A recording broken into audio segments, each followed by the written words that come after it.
after she told him she was only 17.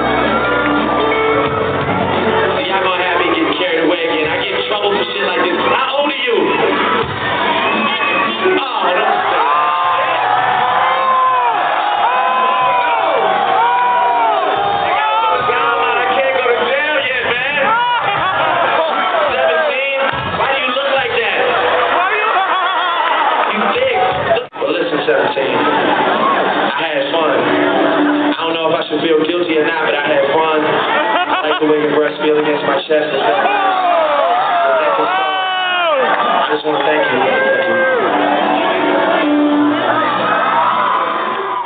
you. Drake was also caught messaging Millie Bobby Brown, who was a child star from Stranger Things and was only 14 at the time. She told an interviewer that she loves Drake and that they text each other frequently. She said Drake contacted her just the other day, telling her how much he misses her. Drake was also contacting Billie Eilish while she was underage as well. Honestly, it's clear to me what Drake is into. He himself was a child actor who more than likely was introduced to this type of behavior at a young age while acting. It looks like he might be into some sick behaviors, as he is clearly influenced and worships Aleister Crowley. The next thing I would like to talk about is Drake and XXXTentacion, as Drake has been accused by many people on the internet of having something to do with what happened to X. People were pointing out to their beef prior to X's death. The beef started when X accused Drake of stealing his flow from his song Look At Me, which Drake denied. Drake's flow on the song KMT sounded very similar to X Look At Me. When Drake denied X's allegation, it instantly began a beef between the two that got very disrespectful very quickly. X would call Drake out of his name and even go as far to disrespect Drake's mother. Drake, for the most part of the beef, stood very quiet, just like he normally does. He started throwing subliminal shots in songs, just like we saw him do with Kanye West. Unlike Kanye, who took Drake's threats more serious, XXX did not and continued to disrespect Drake. XXX even posted on his Instagram account that if he was killed, it was Drake, later claiming he only posted this because his account was hacked. Many people also accused Drake of stealing his idea for God's plan. XXX at the time was seen promoting a similar idea on his social media that looked very similar to what Drake did in God's plan. XXX wanted people to donate to those in need and help them in any way and post it on IG. Drake was then seen in Miami in his video for God's Plan, giving away $1 million.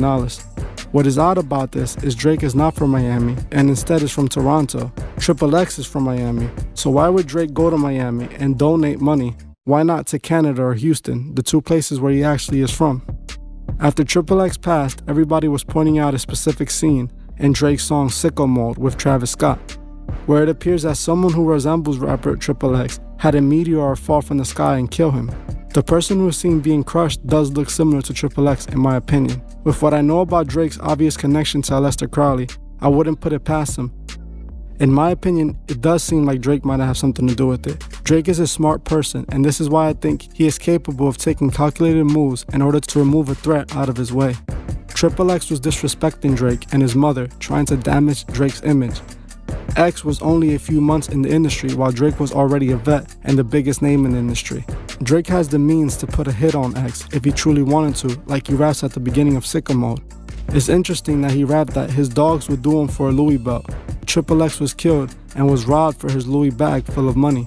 The circumstances surrounding X's death was also strange, as it looked like his killers were stalking him, or they wouldn't have no idea where X would have been. Also, when they robbed him, he wasn't resisting and he gave them the bag of money. They still decided to shoot him multiple times and make sure he truly was gone. This never made any sense to me, as if they were truly trying to rob him, they wouldn't have shot him. This will make their crime worse and create bigger consequences if caught. XXX was not armed and he did not fight back, but he was still shot. When you think of Drake's line in Sicko Mode and his subliminal shots in the video, things start to look plausible. Drake has always tried to steal upcoming artists' hype. He tries to collaborate with artists the moment they get relevant in order to steal their momentum. This is why when fans listen to new artists' hit songs that Drake happens to remix, they tend to forget about the main artist on the song. It just becomes another Drake hit. He has done this with many artists like the Migos, Party Next Door, I Love McConan, Blackboy JB, and he tried to do it to X. But X refused to have his moment stolen by Drake and tried to fight back. He might have paid for this with his life. If you would like to see an updated, more detailed video on XXXTentacion, comment XXX down below. If 100 people comment XXX, the next video will be about him. The next thing I'd like to talk about is Drake's purpose in furthering the agenda. Like I said, Drake is smart, so he learned early what he had to do in order to climb to the top of the industry. That's why he embodied Satanism and incorporated it in his image. The record label used Drake to promote investors' brands. They used Drake to promote an ultimate satanic lifestyle. They're able to use Drake to manipulate the entire hip-hop culture, which in 2021 is